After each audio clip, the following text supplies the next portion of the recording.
السلام عليكم ورحمة الله وبركاته.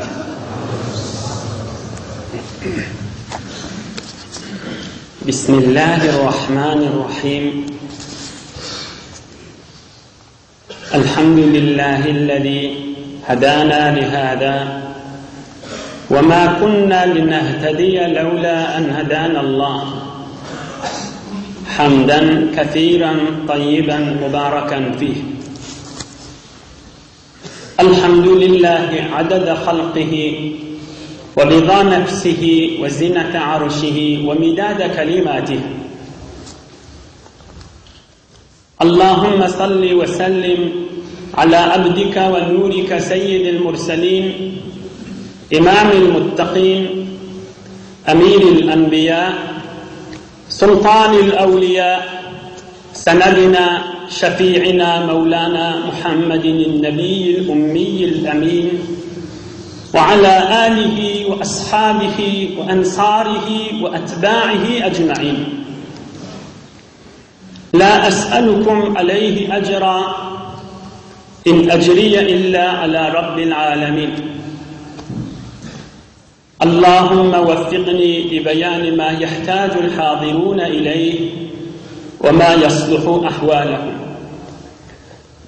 إلهي أنت مقصودنا ورضاك مطلوبنا، فأعطنا كلنا محبتك ومعرفتك.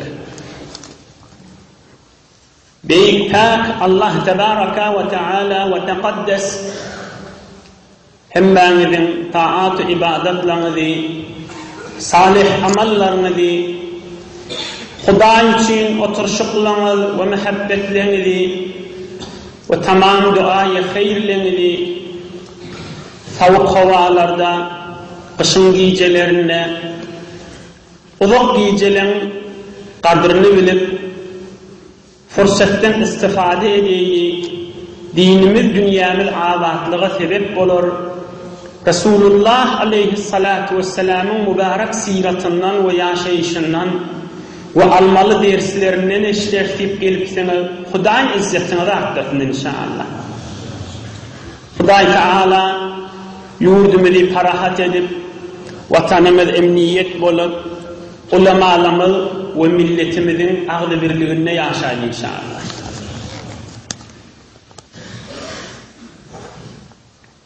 Gözümüzün nuru, başımızın tacı, rahmetun lil alemin, Muhammed Resulullah aleyhissalatu vesselam'ın 59. yaşında, yani Mekke-i Mükerreme'den Medine-i Münevvere baranının 6. yılın ahırkı ayları. 59. yaş ve Hicri yılın 6. yılı. ولما فرغ رسول الله صلى الله عليه وسلم من الأحزاب أخذ يوجه حملات تأديبية إلى القبائل والأعراب. قوغلغ سيلين تسلابراقlarına, derslerine adamrak gidip bir tarihi bitir muhtasar formasına Huday köklemeyle mufid suratına bir neçe gurrunları tarihte senetli gurrunları hizmetine yetiren inşallah. 59. yaşında Cengi Handaq, Cengi Ahzab oturandan sonra inni näme galdy? Peygamberimiz aydypdyr. İnni Medine-i Münevvere'ge kafirlik elip indemeyle gofulmak yok deyipdir. Bir muciza Peygamberimiz haber veripdir, indemeyle kafir gelip Medine'ye gofulacak değil deyipdir. İnni näme galdy? İnni bir zat galdy. Mekke-i Mükerreme bilen Medine-i Münevvere'nin arasında koyun üstünde, mal üstünde, derilerin arasında oturan, çarva üstünde oturan, çarva yurtta oturan Araplar galdy. Ki onlar zor görmete, güç görmete, beyin rahati ram olacak adamlar değil. Beyin rahati bir zada boyun verecek adam değil. Bütün bir vahşi milletmiş. inni peygamberimiz biter bir mudiriyeti qavi olup, biter bir gen suratına, biter bir ajibi suratına, sahabalarına üstülerine bername döküptür. Ta Mekke-i Mukarreme bilen Medine-i Münevveren arası emniyet ve İslam yayrak durur yani. Ne için? Ta bir amadegi olur yani Mekke-i Mukarreme feth olmadan çiri. İni muhtasarca vururum şey. İni Peygamberimiz sahabalarını oğul tarihte sariye divay diyeli. Ödü gidmen oturuya sahabaların iveriye barın falan ovağa şin. 30 nefer, 20 nefer, 5 nefer, 500 nefer, 1000 nefer sahabalarını birini emir etiye. Geçen hafta Seriyetul Habat geçendir. Hazreti Ebu Ubeyde emir oldu, balık iyidile, horluk çektiler. Şun adına seriye diyeli. Öyle gidmeye sahabalarını iveriye. İnni Peygamberimiz şicirek 13-14 seriye iyi veriptir. Bölük sahabalarını iyi veriptir. Ta Mekke-i Mukarreme bilen Medine-i Münevveren arasındaki bir emniyetçilikleri ayırar yani, mızahımçılıklar ayırar yani. İnşallah inniki heftelerde gelir, Peygamberimiz 59. yaşında Mekke-i Mukarreme'ye umretmeden çirin 2000 sahabası bilen uğraya. İnhe şu kişiyice kıvırrında Huday kokladığından ne uğurrunlar var? Şol Mekke'ye gitmeli amadegi uğurrunlar var. Yolu emniyet etmeli. Yolda kafirlerin bir gurrunu bir yüzü etmeli. Ya Müslüman molfallar ya da İslam'ın hükmünün eteğine girip müzahamet etmesiyle Allah Teala'nın dini yürümeden çirin. Yine muhtasarca uğurrun şey. فسعى صلى الله عليه وسلم لبسط سيادة الدولة الإسلامية. Oğan Peygamberimiz Medine-i Münevveren öğüdü arasa zavallı Yahudlardan, kafirlardan innişi İslami devletin birini payesi qavi olup devruğuna mızahımçılık bolmar yani 13-14 saraya iyi veriptir sahabaların bölük. Ta şol aradaki ovalarda, derelerde o koyun üstünde, mal üstünde yaşayanlar Yahudilere kömekleşmezler yani. Hesabın çıkıp giderler yani. Bir Medine-i Münevvere'da İslami devletin gücü kâlliğini inni tabit eder yani. Yanlış bir adıp bərikdağ dofulaman deyip kudret kök eder yani. Ve kıymallıfınız bizim havarımız bağ deyip son belli eder yani. Acib müdiriyet bilen, bir kadim müdiriyet bilen Cengi Ahzab'dan sonra Resulullah can işi bernamaları döküptür. Ohum şon evvelki seriyelerinden şiici ağdırcan biri seriyeti Abdurrahman ibn Avf. Ey Müslümanlar, ey mümin doğallar, seriyeye Abdurrahman ibn Avf. Bir kıdane seriyani ağlar qalınların fat adın tut geçer. Emme şin içinde vurgulunları var. وجه رسول الله صلى الله عليه وسلم هذه السرية في 700 رجل. 700 sahabasını teyarlattır Resulullah'dan. Onu kon koşun mu diye. 700 nefer sahaba onun üstüne de emir kim oyuptur, baş kim oyuptur, kimin kefi tutulmalı? Hazreti Abdurrahman ibn Avf. Onun bunları uyuşuruptur. Yiyerek taşıyın gitmeli. İlâ davmetil cendel fi tuhûmis şâmi ve hiye fi kalbis sahrâil arabiyye. Barıp Şam'ın merzinin dövrüğüne Mesihî olan bir ova Arabi ceziren bir sahrasının kalbini yaşap verin. Medine-i Münevvere'den bir daş yurt Ustadımız Cebbarav'ın takdir aydiye şol devmetil cendelli'nin Medine-i Münevveren arası 700 kilometreden kâni vaydiye. 700 kilometre Qatar bilen gitmellerha musafir olaqan vesileli bilen gitmellerha bila piyada ya diye 700 sahabasını Devmetil cendele gaşin gidin deyiptir Resulullah aleyhissalatu vesselam. Olan emirlerine cennet bilen buğuşlanan, behişt bilen buğuşlanan Hazreti Abdurrahman ibn Avf radıyallahu anh şunu emir etiptir. Bir mübarek gurrunları görsen an. فأقعده رسول الله صلى الله عليه وسلم بين يديه وأممه بيده المباركة. Uğramakçı olanla Hazreti Abdurrahman ibn Avf'i şu leşkerin, şu İslami koşunun emirini, başını, evini oturduptur Peygamberimiz. Barik geldiktir. Ev cihadından mübarek oturdup, evinin mübarek eli bilen Abdurrahman ibn Avf'ın sellisini orap verdi. Sellisini yaxşıca ovadallap orap verenden sonra aydıptır. Ya ibn Avf, uğzu bismillah ve fi sebilillah.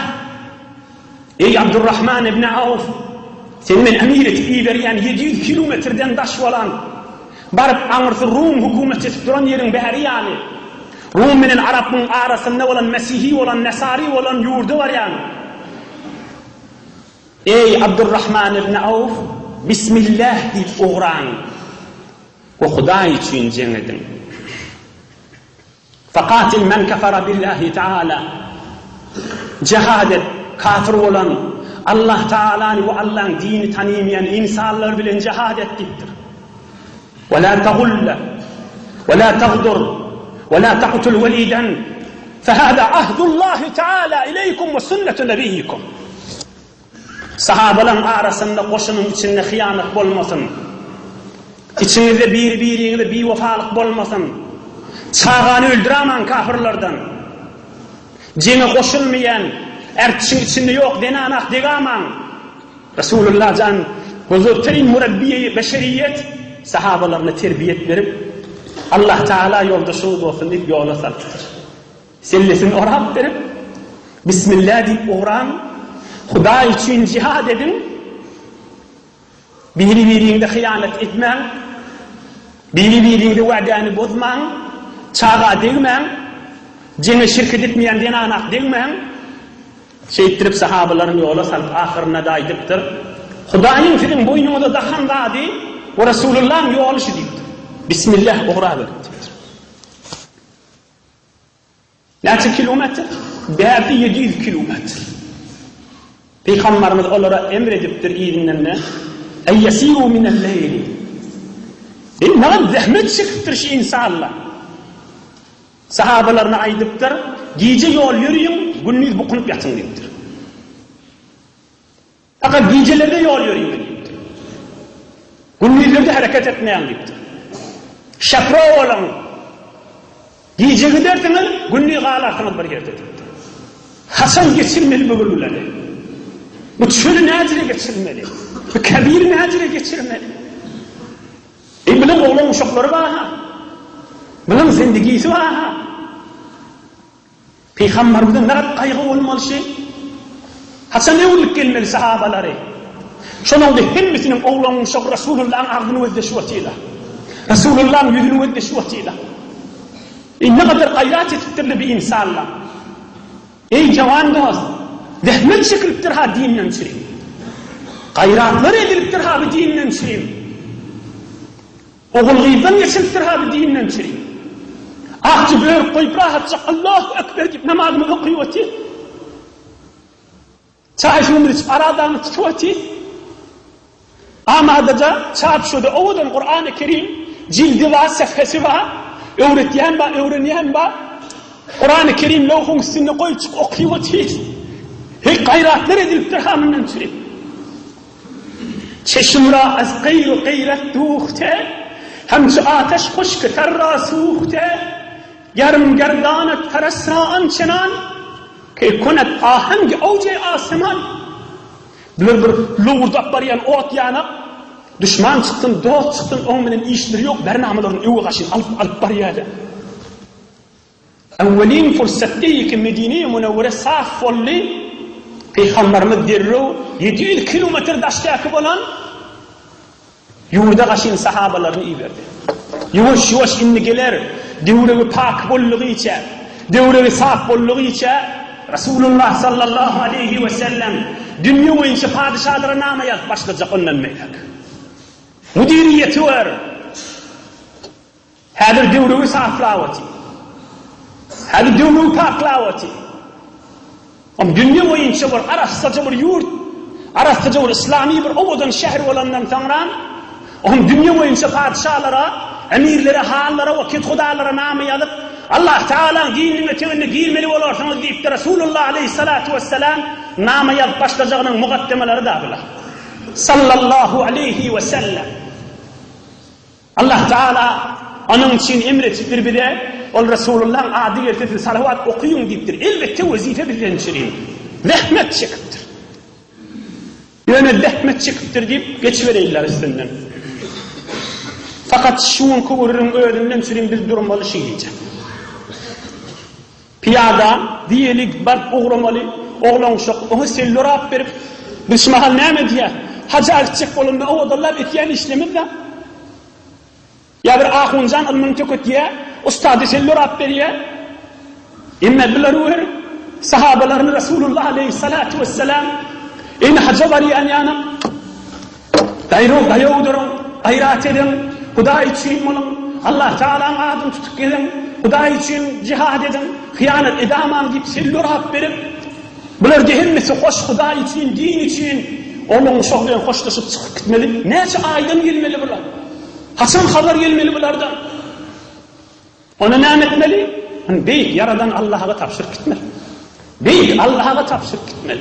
Beyik Allah'a tapşırıp gitmeli. Öyle yapdayım değil. Bu olan zahmetlerini fikret görün. Eline tesbih alıp oturan yerinde Subhanallah demek bir de. Elhamdülillah demek bir de. Olan kayat var izleyip de. İyiden alıp değil görürüm. Bir her hal Hazreti Abdurrahman ibn Avf 700 sahaba bilen Devmetil Cendeleye diye bariye ortak. فمكث بها 3 أيام يدعوهم إلى الإسلام الحنيف فأسلم القوم أكثرهم. وتقبريا عبد الرحمن بن عوف يجيد صحابة بلن üçvüller olur dine çağırıyor. Üçvüller Allah Teala'ya gaşin çağırıyor. Dini İslam, Kur'an-ı Kerim'e gaşin, Muhammed Resulullah'a gaşin çağırıyor. Olan sorularına cevap veriyor. Din şey diye, İslam dini. Ahir zaman peygamberin aydan kepleri, Allah Teala'nın aydan kepleri. 3 gün sonra olan reisleri Müslüman oluyor başları. Onun kavmin köpü de Müslüman oluyor. Onun Hazreti Abdurrahman ibn Avf şol kavmin başı Müslüman oluyor. Şol qeydinin adamsı olup yani şetada izdivac edip onunla denan edip öldüren alıp kaydıp barıp Devmetil Cendel'le Resulullah'ın sahabası bu da qarınlaş olup İslami yurt barıp Mesih ile Nasrani ile arasında irtibat bulmağa uğralıkan sebep oluyor. İnha qeys haca muhtasar formasına Hazreti Abdurrahman ibn Avf'un seriyeti 700 kilometre zahmetler bilen bugün geçiyor. Hasan Peygamberimiz 59. yaşında Hicri Kamari'den 6. yıl Medine-i Münevvere konumlarının doğru 6. yıldır. Onun Peygamberimiz 5 sahabasını 5'in içinde Abdullah ibn Atik diyen bir heyveri, şatır, beter bir çirik sahabasının birini baş edip Hayber'in içinde, cavan dost, olamaz. Hayber'in içinde, Hayber'in kaim kal'asının içinde, Qal'e der qal'e, qal'e der qal'e, qala der qala, qala der qala. İyin üstünde yaşayan Ebu Rafa diyen bir Yahudi var. Mıdan elan ediyenmiştik. Mıdan elan ediyenmiştik. Her kim Muhammed'in aleyhine cengirse menden pul alasın deyip ta pullen konevet diyenmiştik Yahudi. Şıramanın Yahudiler ya Allah. Anırdan gelen bir necis, habis millet tabla. Aham Peygamberimiz ayıptır. 5 sahabasını iyi veriptir. Abdullah ibn Atik diyen bir şatır sahabasını ayıptır. Şunu bir yüzle tıkırıp bilseniz olakan Allah Teala'nın yanında derece tafarsınız diye. Bir 5'te 150 kilometre daşlıkta olan Hayber'e var. Giyeceğin içinde, karanlığın içinde, verimlilik bilen, çiriklik bilen, gurluğuna girtip uzak olacak. Qalan içinde yıkıcı giyip dördüsünü de daşardaga anam deyip Oğrinçaktan giyip in qalan üstüne çıkıp qaranqıyın içine Ebu Rafi bağmay deyiptir. Bağ kim olayan sen deyiptir. Şu sesini eşittenme sese kaşın kılıcını yiyiverip öldürüp Oğrinçaktan yeni şu qal'eden yere düşüp qal'eden yeni özünü divardan dınıp ayağı dövülüp şatlar 4 tane sahabada ayağından Medine kaşın götürüp kaytıptırlar. Yine bir de bir seriye oldur. Yine Peygamberimiz 3-4 tane kıssaca geçireyim. Hazreti Abdullah ibn Ravahani veriptir. 30 sahabası bilen. Yuseyr ibn Rozam diyen bir Yahudi varmıştık. Şun bir yüzlü ödün deyiptir. Şu aralarda aylanıp Muhammed'in aleyhine cennetçek yok mu deyip rol işi şu zira adammıştık. Önce üç adam iyi veriptir Peygamberimiz şu bir hakikat görün mü görün deyiptir. Görselet şun görün. Onun 30 tane sahabasını onun emiri Abdullah ibn Ravaha diyen cavan sahabasını Peygamberimiz emir edip şuna kaşın uğran deyip büyük sahabaları onunla bir yüzletip aytıptırlar. Seriyeti Ali'nin Murtada radıyallahu anh ila Fedak. Hazreti Ali Murtada radıyallahu anh'ı 200 sahaba bilen Fedak diyen yere kaşın iyi veriptir. Onun içinde de bir adamlar varmış. Yahudilere aydıptırlar. Siz bize hurma verseniz, biz sizle bilen birleşelim. Muhammed'in aleyhine aleyhissalatu vesselam cennetmeye biz teyyar diyen milletmiş. Peygamberimiz Hazreti Ali Murtada radıyallahu anh'ı ol cavan sahabanı emir edip, ol batır sahabanı emir edip, 200 nefer kaptanına koyup, siz de şöyle sadaka kaşıyın gidin, olurda bir yüzle tıkaydın deyiptir. Seriyeti Ebu Bekir'imiz Sıddık radıyallahu anh. Sedakatta o doğrulukta baş olan Hazreti Ebu Bekir Sıddık radıyallahu anh da bir neçe sahabalar bilen Vadil Qura diyen yere kaşıyın iyi veriptir. Yani iyi veriptir. Toyu iyi veren yani, bağları iyi veren yani tüpürrün geçip var yasa. Her gelip gidenine 5-6 gün, 10 gün, 20 gün bir ay gözleşmeli ha sahabalarım ne ama haber bilen gelirdi. Her gelip gidenine olan oğlan uşakları gözleşiyor ya. Her gelip gidenine Peygamberimizden ne kadar ahramlar düşüp iyiliğinde hayır dualar edip oturmalı ol ya. Ne kadar müdiriyet gerek. Parklavati Medine'nin devruni. Mekke'yi Mukarreme bilen Medine'yi Münevveren arasını saflavati. Resulullah sallallahu aleyhi ve sellem. Aham Hazreti Ebu Bekir Sıddık'ı Vadil Qura diyen yere kaşıyın iyi veriptir. Ve fiha Qarata şeytanetun.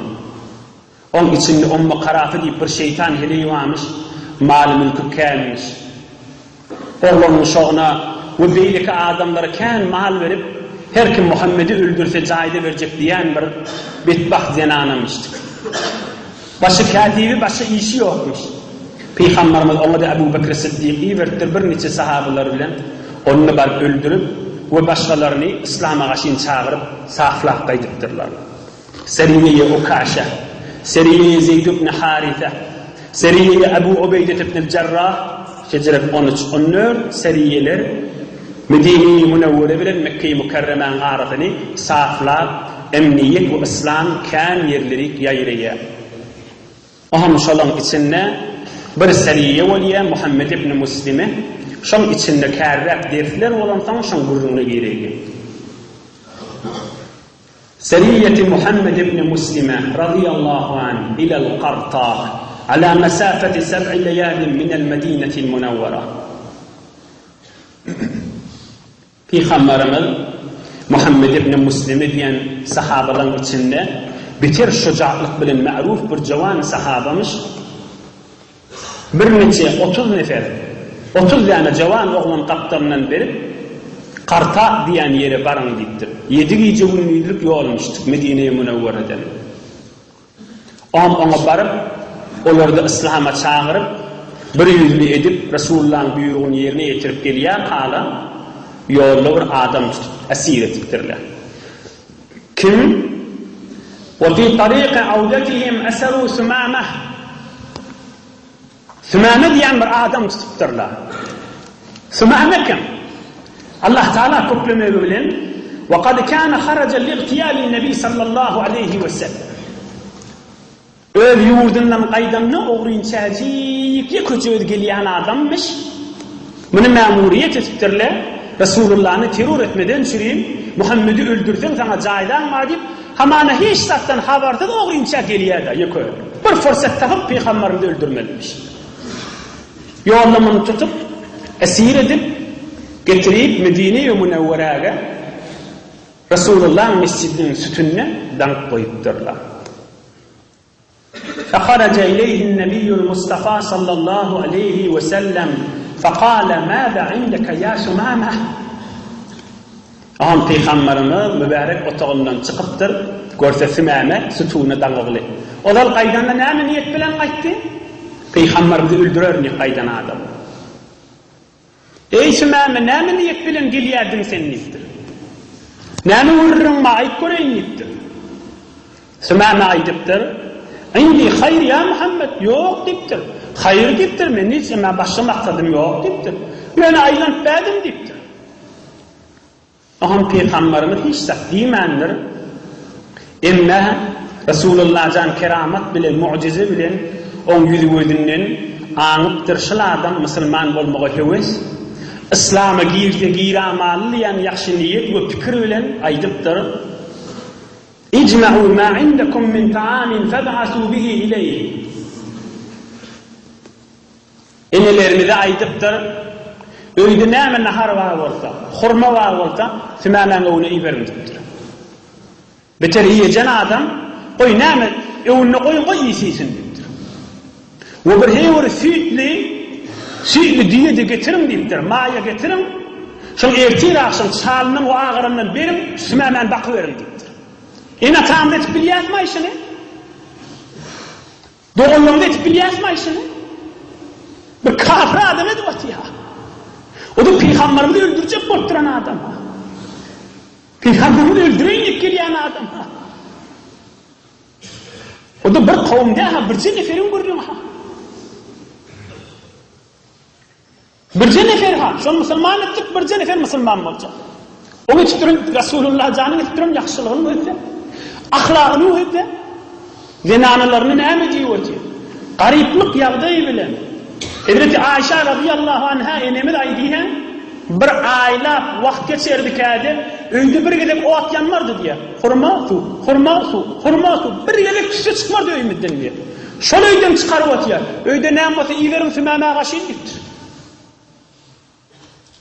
Näme diýjeksin adam? Şoň adana hoş ahlaklyk diýerler. Şoň adana Peygamberimiz dua diýenmişdir. Allahümme kema hassanta halqi fahassin hulqi.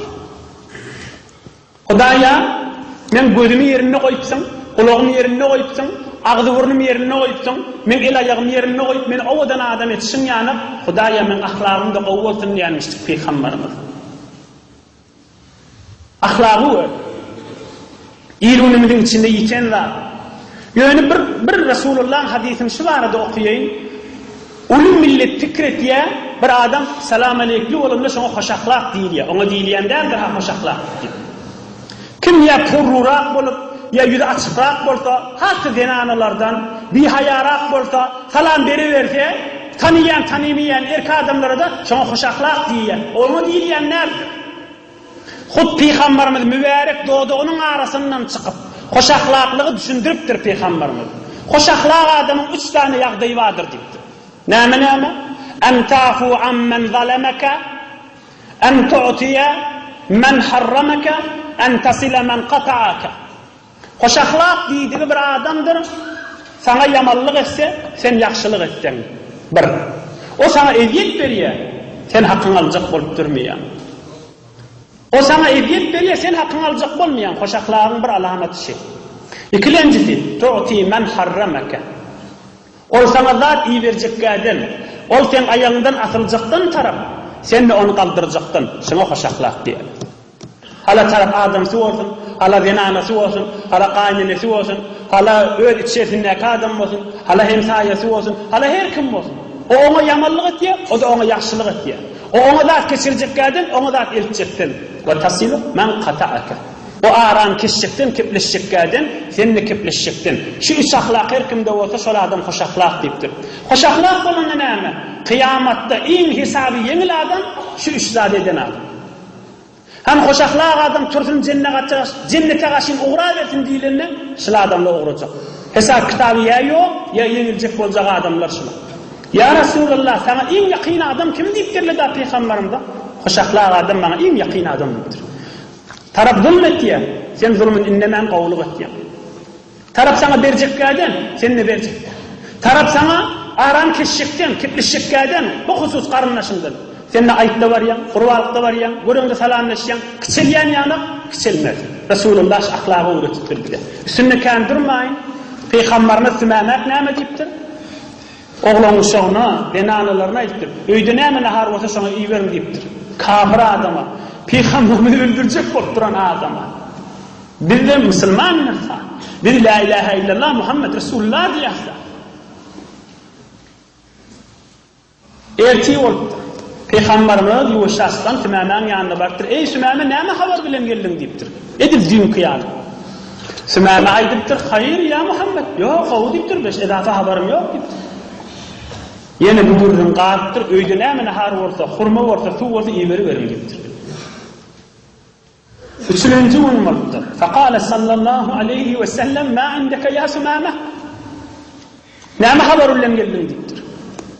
Hayır ya Muhammed deyiptir. Veda hayattan için gelemek deyiptir. İnni Peygamberimiz näme deyiptir. Atliqu Sümamak faqad afawtu anku ya Sümamak. Ey Sümamak, sen bir bidirek niyet bilen geliptin, işgali yok, sen günahında geçtim, azat sen deyiptir. Azat edin deyiptir. Çözün Sümamak'ın deyiptir. Sümamak'ın çözüptirle, afv ediptir, geçtim deyiptir. İçerimizden içerim geçip bilyasmayın. Zinanı öz adamsını geçiyamayı şu zamanla. 2 ay, 3 ay, 4 ay, 5 ay öyünlü ötbe, adamsı bircek edip bidirekler hamana kef aydıptır. Hamana aydan olsa. Yok men tahammül etip bilecek değil, geçip bilecek değil deyip, bilat milyon harçlar, toylar himmetini hiç etmeli. Ya erka adam da şey etmeli, ya kanyana şey etmeli, ya gelin ya baldır, ya öydi bir nefer şey etmeli. Nem Resulullah'ın ahlakını biz zindigimizde yadımıza salmalı değil. Ya da gurrun ol kesmelim bular, ya bilmen şık olmalı. Huday da bar ahim. Huday da bar ahim. Huday için esen Huday da bereket verecek ahim. O şun yanına kıçı olup dursan da Allah Teala'nın yanına aziz olsak bol ya da. Kabrimiz abat olsa, kıyametimiz abat olsa, Resulullah hoş olsa, o kıyamette Resulullah'ın yoldaşı olmalı olsa ne bilen çalışacak mı? Milyon pul harcatmak gerek değil ha. Ay bol ya Huday için yuttum diye amal bir kep bilen. Peygamberimiz öldü. Ey Sümamak, azat gidip senden geçtim ben deyiptir. O da öldürecek olup duran adam ha. Geçelim üstünden. An Abi Hureyre radıyallahu anh enne Sümamak eslem ey aradel İslam'a. Sümamak beyirlek şehirlek gidip öğürlük gelip aydıptır. Ya Resulallah men Müslüman olacak deyiptir. Ya Resulallah men mümin olacak deyiptir. Peygamberimiz näme deyiptir. Faqala sallallahu aleyhi ve sellem İzhebu bihi ila haiti bani funan femuruhu en yagtasil bima'in ve sidrin ve yusalliye rakatayni. Resulullah näme deyiptir. Sahabalarına şimdi akidin falan bağın bustanın içine şunun içinde akar su var deyiptir. Havluk mancık sidir diyen ot bilen şu zamanın hamana sağınımış arastalanıp oğuz edip suya düşsün. O ham gelsin mescide kelime-i şehadet aytsın. On izinden öğredin 2 rekat namaz kılsın deyiptir. وهذا الحديث من أدلة الفقه الحنفي على استحباب غسل من أراد الإسلام كذا في إعلاء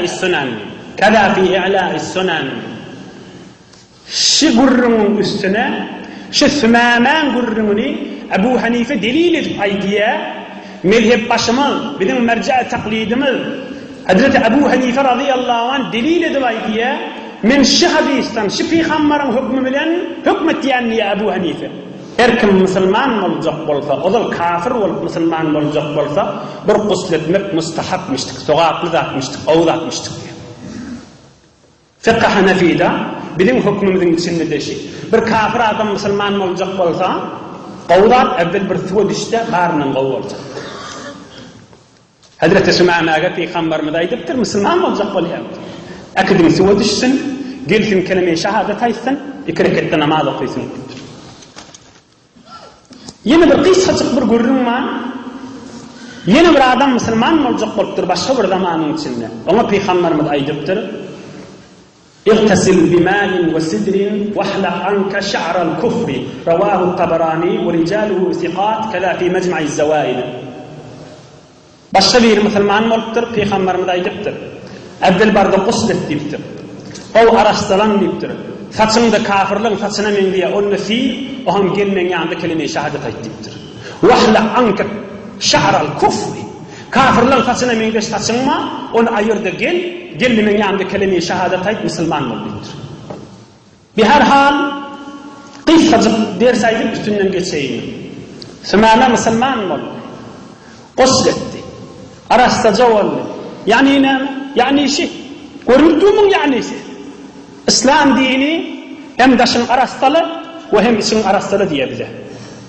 Dehretin canı gör, guslun gör. İslam dininin kul gelişini ölçü. Daşın arastalı, içinde arastalı.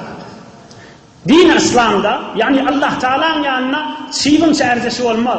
Bir adam öyünü arastalacak, perdesini arastalacak, otoğu arasta olmalı. Hem miladi arasta, emme yüreği mövcükten dolu olmalı. Yüreği hasadetten dolu olmalı. Tekabbürlükten dolu olmalı. Bakilçilikten dolu olmalı. Allah Teala'nın aşkından boş olmalı. Hudayı ağlamallardan. Allah Teala'nın halalını halal bilmellerden. Allah Teala'nın haramını haram bilmellerden. Ol arastalığın peydası olmadı. Ol arastalığı arastalık dileyen değildir. Ey fakat zahirini gözdileyen zamanla yaşap veren mümin Müslüman adam. Ken insanlar var, ken dinanlar var, ken erkek adamlar var. Bigat otoğuna ve daşına ehemmiyet veriyor. Şol ehemmiyet verişinin yartıça yüreğine ehemmiyet verse, perişte olup asmana uçup giderdi. Şu ünlü ehemmiyet verişinin yartıça, ondan birisi, demiş yüreğimde arasılayın, nipirime ehemmiyet verem olsa, perişte olup giderdi. Azbes Allah Teala'nın insan kafiri olupdur. Fakat halkı ödemillerine. On öy bicirir, on öy bicirir. On öy bicirir, on öy bicirir. Onun için öylerde bereket diyor. Erheleğin arasında mehabbet diyor. Onun için zindagide lezzet diyor. Füycülük diyor. Ne diyeyim? Huday nehmedi yakan deyip o yadı sana. Fakat halkın öy, halkın otu. Halkın dadı, halkın dökür. Fakat şu oldu. Resulullah canı gör nehmediye. Sıvı düş arastalan. Taşın yalpırlat, içinde yalpırlat. Gelip kelime-i şehadet aycı. Dinimden aydiyanlar. Huday aydiya Kur'an-ı Kerim'de. İnna Allaha yuhibbut tevvabin ve yuhibbul mutetahhirin. Kur'an-ı Kerim. Huday aydıptır, Allah Teala aydıptır. Men kavvariyaniptir. Tövbe edip için arasalayan adam, suğulinne taşına arasalayan adam.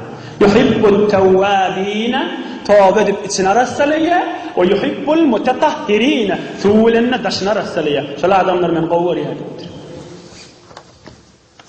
İnha, Hazreti Sümeyme, Müslüman molli. Taşı da ovadan yalfırladı, içi de ovadan molli. Hazreti Sümeyme'nin gurrunun tamamı değil, yine 8 dakika vaktimiz var. İnni Sümeyme sayrar. Suya düşüp gelip, usledip, arassalanıp, kelime-i şehadet aydıp, Resulullah'ın yüzünü özdeyip bir dürdane kef aydıptır. Ya Resulallah, vallahi, ma kana alal ardi vechun abgadu ileyye min vechik, faqad asbaha vechuka ahabbul vucuhi ileyye. Ey Resulullah, yani suya düşmekam, Müslüman bulmakam, yerin yüzünde senin anırda 20. adam bana yok deyip, inni yerin yüzünde senin anırda bana ovadan adam yok deyiptir. Sen ne kadar yüzündün yalfırlı, sen ne kadar yüzündün nurani, sen ne kadar bir ovadan adam deyip. İyi değil. Vallahi, ma kana dinun abgada ileyye min dinik, faqad asbaha dinuka ahabbul adyan ileyye. Ey Resulullah, Muhammed ne ettirip bir 20. dinle tirtip sen dinin yokuş var yadın. İndi yüreğim öyle de aşık olup sen dinin öyle görüp, o varıp, yürü mesela محبت يا رسول الله والله ما كان بلد أبغض إلي من بلدك فأصبحت بلدك أحب البلاد إلي. Şimdi Medine'nin Yesrib'in adını işlemde ilçeksenin ayırtanan yerdim deyiptir. İnni şimdi Medine-i Münevvere öyle bana yokumlu olup görünüyor deyiptir. Elbette mümin, Müslüman adam hem de şeyde de. Hayır yüz ovadan yokumlu olar. Muhammed Habibullah'ın av yüzünden ovadan olacak. Hiç olamaz. Behterin yüz, halavatlı yüz, nurani yüz.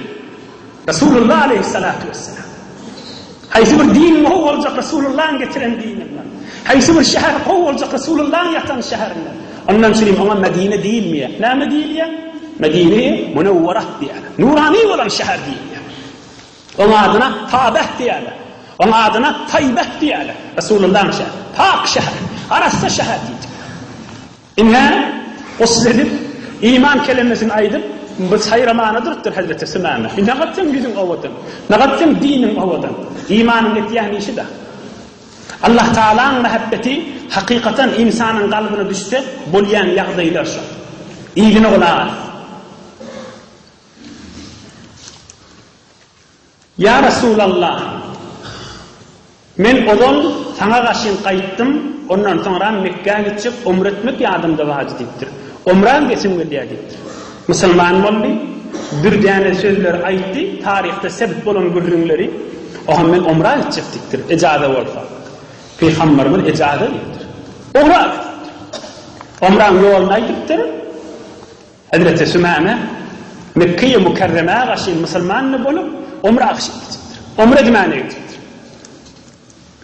İnni gürrün manı evine.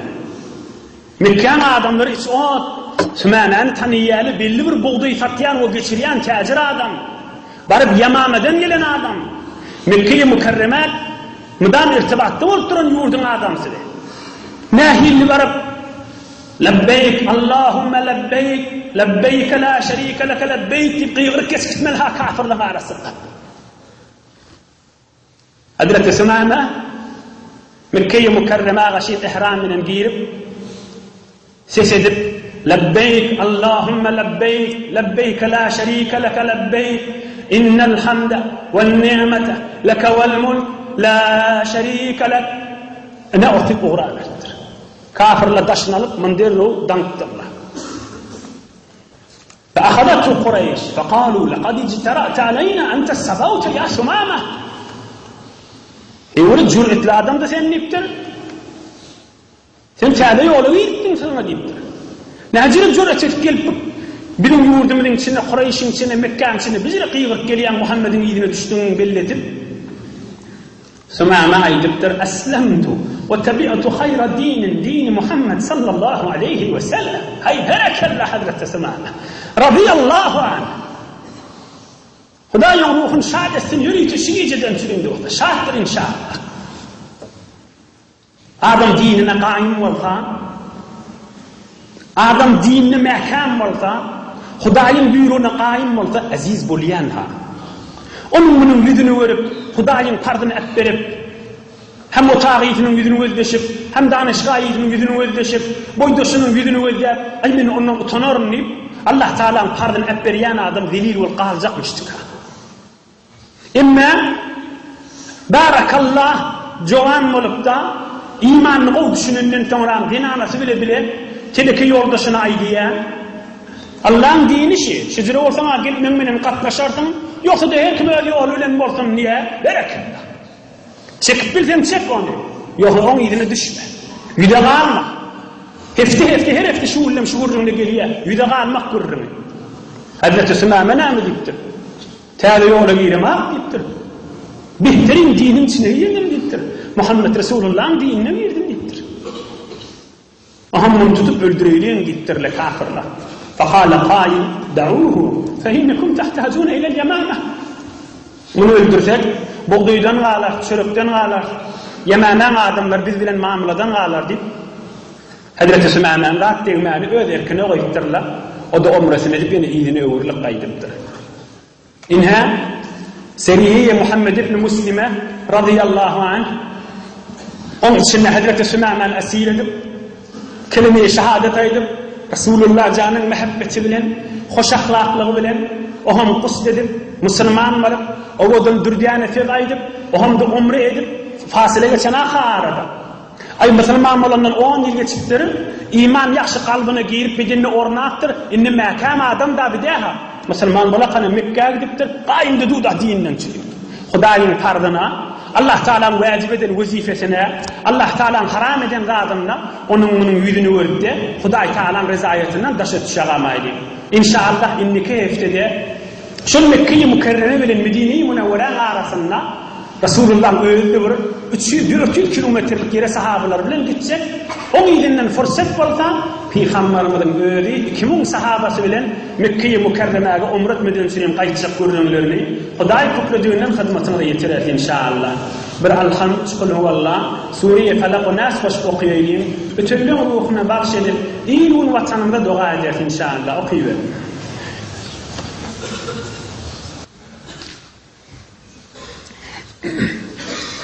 Hatmi tahliller, hatmi Kur'an-ı Kerimler, marizlamızda badi ettirle, yüzü şana akun, havlukman doğa, dilun vatanımıza, ul millet yağın hakkında da Allah Teala'dan dilaverin divay diyale. Hudaý rahmat yağılları iyi versin, dostlarının hürmetine, qavadamların hürmetine, ilahiyan, ilahiyan, kabullur inşallah. Amin ya mucib, amin ya Allah. آمين يا قاضي الحاجات آمين يا مجيب الدعوات آمين يا إله العالمين قبول إن شاء الله إلهي آمين إلهي آمين إلهي آمين إلهي آمين إلهي آمين إلهي آمين إلهي آمين آمين يا مجيب المضطرين إلهي آمين